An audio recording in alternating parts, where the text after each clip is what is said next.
Northern railway के मुख्य जनसंपर्क अधिकारी हिमांशु शेखर उपाध्याय हैं हमारे साथ। सर, जो स्टम्पीड हुई, भगदड़ हुई, उसकी संख्या को लेकर के, उसमें जो मृत लोग हैं उसकी संख्या को लेकर के दो तरह के स्टेटमेंट आ चुके हैं। दिल्ली पुलिस का कहना है कि 18 लोगों की मृत्यु हुई है, जबकि आरपीएफ दिल्ली पोस्ट के जो प्रभारी निरीक्षक हैं उनका कहना है अपनी रिपोर्ट में कि 20 लोगों की मृत्यु हुई है। तो ये कन्फ्यूजन क्यों हो रहा है और सही स्थिति क्या है? देखिए, जो दिल्ली पुलिस की स्थिति है वही अस्पतालों जहाँ पर ये सभी मरीज, सभी घायल, मृतक पहुँचे थे, वही स्टेटमेंट उनका है और वही स्टेटमेंट रेलवे के डॉक्टर्स का है। मैं फिर से रिपीट करूँगा कि 18 लोगों की दुखद मृत्यु हुई थी और 15 लोग घायल हुए थे। और जो आपने अभी जिक्र किया जिस चीज़ का, उसको आरपीएफ रिपोर्ट बताया जा रहा है। आरपीएफ रिपोर्ट बताकर उसको सोशल मीडिया पर या डिफरेंट प्लेटफॉर्म्स पर बताया जा रहा है। मैं फिर से क्लियर करना चाहूँगा आपके सशक्त माध्यम से कि वो आरपीएफ रिपोर्ट नहीं है, वो एक इंडिविजुअल स्टेटमेंट है, व्यक्तिगत वक्तव्य है, किसी एक व्यक्ति विशेष का वक्तव्य है।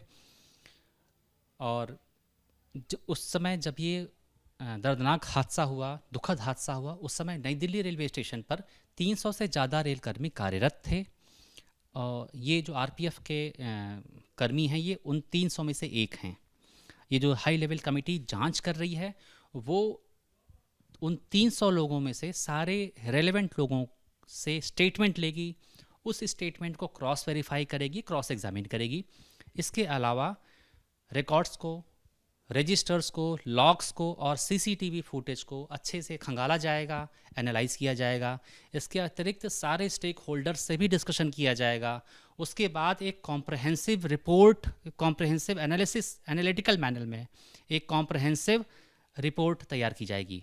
तो ऐसे गंभीर मुद्दे पर, ऐसे बड़े इस पे किसी भी तरह की इंडिविजुअल रिपोर्ट पर रिलाई करना या किसी निष्कर्ष तक पहुंचना ये उचित नहीं होगा। बेहतर होगा हम इंतज़ार करें फाइनल रिपोर्ट आने का हाई लेवल कमेटी के।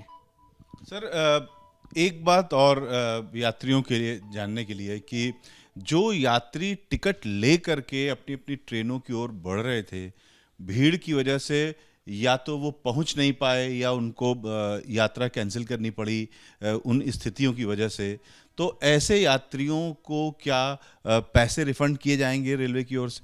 देखिए, ऐसे यात्रियों को जो भी हमारे रेलवे से संबंधित, कमर्शियल से संबंधित जो भी रेलेवेंट नियम हैं उनका लाभ दिया जाएगा और यात्री हितों का पूरा ख्याल रखा जाएगा। नियम के अंतर्गत रहते हुए यात्रियों की पूरी मदद की जाएगी। ऐसे मामलों में अमूमन प्रक्रिया क्या है? यात्रियों को खुद से अप्लाई करना पड़ता है? जी, इसमें यात्रियों को एक रिपोर्ट फाइल, टीडीआर फाइल करना होता है। उसके बाद उनका जो भी वो होता है, रिफ़ंड होता है, वो दिया जाता है। उसका एक रेलेवेंट प्रोसेस है। जो लोग रिफ़ंड प्राप्त करना चाहते हो, स्टेशन मास्टर कार्यालय में संपर्क कर सकते हैं।